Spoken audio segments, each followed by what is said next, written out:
Terima kasih saudara, Anda masih bersama kami. Saudara perempuan penjual gorengan keliling di Ngawi tewas tercebur sumur sedalam 25 meter. Korban terperosok ke sumur saat menginjak penutup sumur yang terbuat dari beton. Evakuasi yang dilakukan petugas damkar dan polisi berlangsung dramatis. Saudara perempuan penjual gorengan keliling di Ngawi tewas terjebur sumur sedalam 25 meter. Korban terperosok ke sumur saat menginjak penutup sumur yang terbuat dari beton. Evakuasi yang dilakukan petugas damkar dan polisi berlangsung dramatis. Suyatmi, usia 60 tahun, warga desa Krompol, Kecamatan Beringin, Kabupaten Ngawi, diketahui tewas di sumur belakang rumahnya. Diduga korban yang berprofesi sebagai penjual gorengan keliling itu terjebur sumur sedalam 25 meter saat mencari daun pisang. Menurut keterangan tetangga, korban curiga setelah mencium bau gorengan hangus dari dapur rumah korban. Saat dilihat, ternyata korban tidak ada di dapur dan menemukan penutup sumur di belakang rumah ambrol. Diduga korban tercebur ke dalam sumur saat mencari daun pisang di belakang rumahnya. Makanya tahu itu gerobaknya masih di luar, terus keponanya datang ke rumah, lihat ternyata masuk ke dalam rumah, terus ke pawon itu kan ada gorengan yang gosong, bandeng itu sampai gosong, terus ke belakang lagi itu ada pisau sama daun pisang toh, daun pisang, terus lihat itu ada sumur yang sudah lama nggak dipakai kan, ambrol, isinya ambrol itu.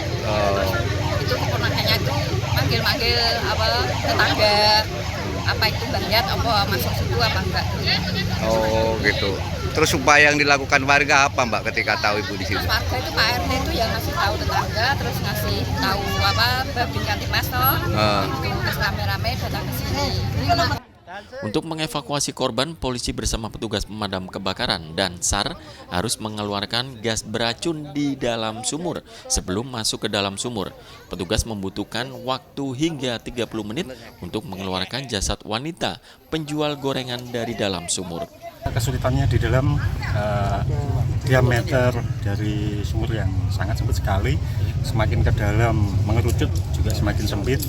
Kemudian ring besi dari sumur banyak yang rapuh, akhirnya banyak yang menonjol, yang menyebabkan korban tadi ada luka di kaki, sobek tadi, kemungkinan kena potongan besi tadi. Menghirup bau gorengan, setelah itu datang di dapur, ternyata Bu Suyatmi sudah tidak ada, sampai gorengan bandengnya itu Hangus. Ataupun hangus. Kemudian lanjut ke belakang melihat bahwasannya cor sebagai penutup sumur tua itu ambrol. Nah, dari situlah diduga bahwa Bu Suyatmi dari beberapa tempat tetangga yang mencari tidak ada, masuklah ke dalam sumur tua dimaksud. Setelah dievakuasi, selanjutnya jenazah dibawa ke Puskesmas Beringin untuk divisum. Dirgo Suyono melaporkan dari Ngawi.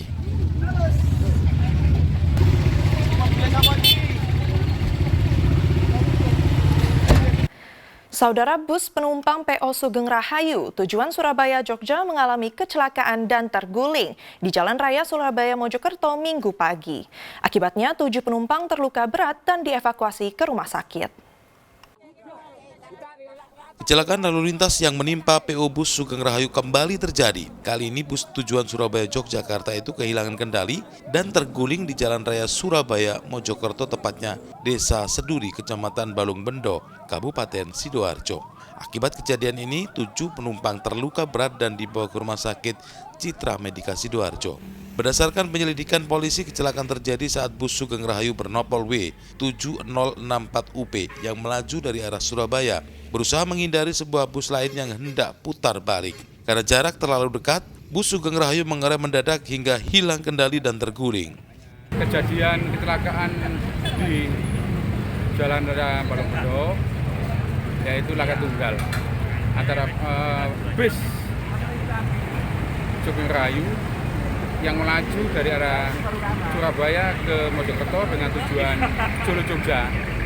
Pada saat itu dengan kecepatan agak tinggi karena pagi 4.15. Nah, tiba-tiba saat di TKP ada bus yang belum diketahui nopolnya, masih dalam penyelidikan, menyeberang. Nah, tiba-tiba pengemudi bus Sugeng Rahayu membantingkan ke kiri sehingga terjadilah guling, tidak bersentuhan dengan bus itu. Untuk korban luka ada 7, semuanya di Rumah Sakit Citra Medika atau Ciku. Imbas dari tergulingnya bus Sugeng Rahayu tersebut, jalur antar provinsi di Kecamatan Walungbendo sempat tersendat beberapa jam. Guna penyelidikan lebih lanjut, peristiwa kecelakaan tersebut ditangani unit Laka Lantas Polres Sidoarjo. Zainul Fajar melaporkan dari Sidoarjo. Saudara, 2 hari pasca perampokan 2 minimarket di Kecamatan Diwek, Kabupaten Jombang, Satuan Reserse Kriminal Polres Jombang menangkap salah satu pelaku asal Kabupaten Nganjuk. Petugas terpaksa menembak di bagian kaki tersangka karena berusaha kabur saat hendak ditangkap. Petugas terpaksa menembak kaki tersangka karena melawan saat ditangkap. Tiba di Jombang, tersangka dibawa ke rumah sakit untuk mengambil proyektil yang bersarang di kakinya sebelum diperiksa. Satu anggota kawanan rampok minimarket di Kecamatan Diwek, Kabupaten Jombang ditangkap Satuan Reserse Kriminal Polres Jombang di Kabupaten Nganjuk. Pelaku Harizul Mutakin asal Juwet, Kecamatan Grogol, Nganjuk, ditangkap tidak jauh dari rumahnya. Sedangkan 3 tersangka lain sudah ditangkap anggota Polres Kediri karena sebelumnya juga merampok di wilayah Kediri. Mengamankan salah satu terduga pelaku. Jadi pelaku yang kami amankan hari ini berinisial HM, umur 29 tahun. Kami mengamankan masuk dalam Kabupaten Nganjuk, merupakan warga Nganjuk. Untuk pasal yang kami terapkan sendiri adalah pasal 365 ayat 1 dan ayat 2, yang mana ancaman yang paling berat adalah 12 tahun penjara. Pelaku yang kami amankan juga merupakan residivis narkoba, yang juga ditahan kurang lebih sekitar 4 tahun. Jadi memang pada saat kami melakukan penangkapan adanya perlawanan sehingga kita melakukan tindakan tegas untuk pelaku. Tersangka mengambil uang dan rokok di dalam minimarket. Penyidikan sementara diketahui jika tersangka adalah residivis kasus narkoba yang baru saja keluar dari lapas setelah dipenjara 4 tahun. Tersangka dijerat pasal 365 ayat 1 dan 2 dengan ancaman 12 tahun penjara. Dwi Mujiarso melaporkan dari Jombang. Saudara, seorang pelajar sekolah menengah pertama di Ponorogo berhasil menyabet juara 3 Festival Dalang Nasional. Prestasi ini membuktikan seni wayang kulit tetap dilestarikan oleh generasi muda.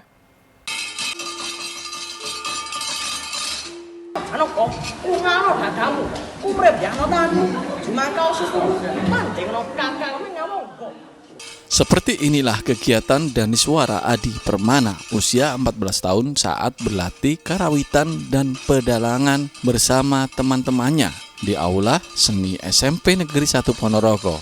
Latihan ini rutin dilakukan setiap hari jika ada waktu luang untuk mengasah kecakapan dalam memainkan gamelan dan peran pewayangan.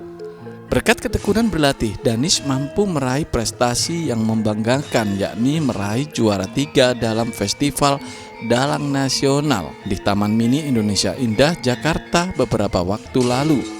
Dirinya mengaku tidak menyangka bisa menyabet juara 3 karena banyak peserta dari wilayah Jawa Tengah yang ia anggap lebih bagus. Kecintaan pada seni pedalangan muncul sejak Danis masih kecil. Darah seni mengalir dari orang tuanya seniman reok Ponorogo. Meski berbeda jenis keseniannya, Danis bertekad akan mendalami dunia wayang kulit secara mandiri. Waktu sangat deg-degan ya. Iya. Kenapa Pak deg-degan? Memang saingannya bagus-bagus atau gimana? Karena saingannya ya lumayan banyak dan bagus-bagus juga. Kalau sampai sendiri jadi dalang udah berapa tahun?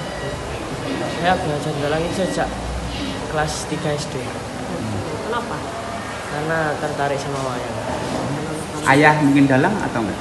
Ayah tidak dalang, tapi ke Riau. Setiap penampilannya, Danis didukung grup karawitan Ansri Manunggal yang beranggotakan teman-teman sekolahnya hingga mengantarkan dirinya meraih juara 3 Festival Dalang Nasional. Dari dulu, dari ekstra kelas 7 sudah ada kayak udah klub gitu sama temennya. Jadi suaranya semakin hari semakin latihan semakin cocok. Berapa penyanyi Mbak? Berapa sinden Mbak? Kemarin sindennya 11 ya. Munculnya dalang di SMP 1 itu sejak 2003-an. 2003 adalah saya yang pertama. Saya juga alumni SMP 1, terus jadi guru sini, mengajar bahasa Jawa dan mengampu kerawitan sama dalang. Dan SMP 1 mengirim ke Jakarta itu sudah 5 kali. 2017, 19, 22, 23, 24. Prestasi Danis menjadi kebanggaan bagi Ponorogo sekaligus inspirasi bagi generasi muda. Dengan semangat belajar dan kecintaan pada seni budaya, dia berharap dapat terus melestarikan tradisi wayang kulit di kalangan anak muda. Dirgo Suyono melaporkan dari Ponorogo.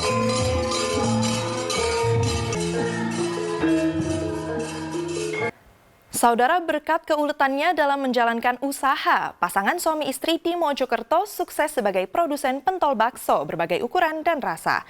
Dengan rata-rata produksi 300 kg pentol berbahan tepung terigu, daging sapi, dan daging ayam.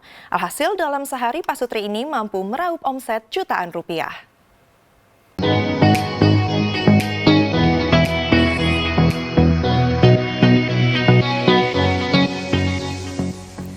Berawal dari jualan keliling Sugeng Pamuji usia 44 tahun warga Sentonorejo, Kecamatan Trawulan, Kabupaten Mojokerto, sukses sebagai produsen pentol rumahan dengan hasil menggiurkan.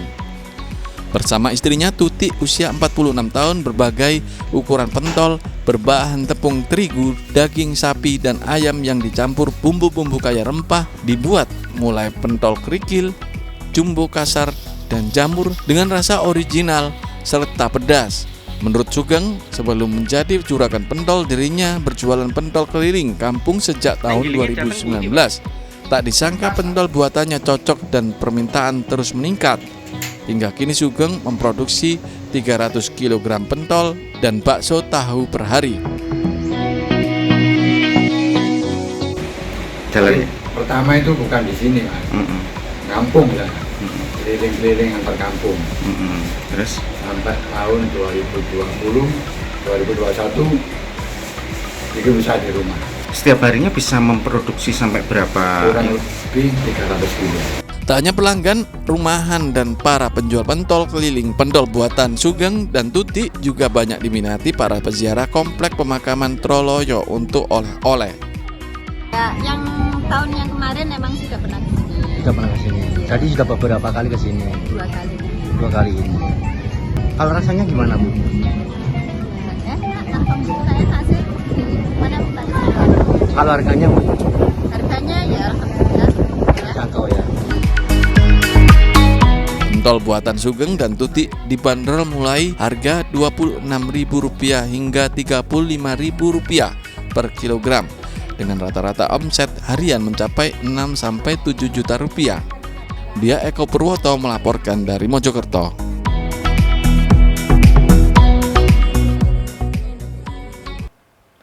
Dan saudara, informasi tadi sekaligus menjadi akhir perjumpaan kita dalam Liputan 6 SCTV Daerah Jawa Timur kali ini.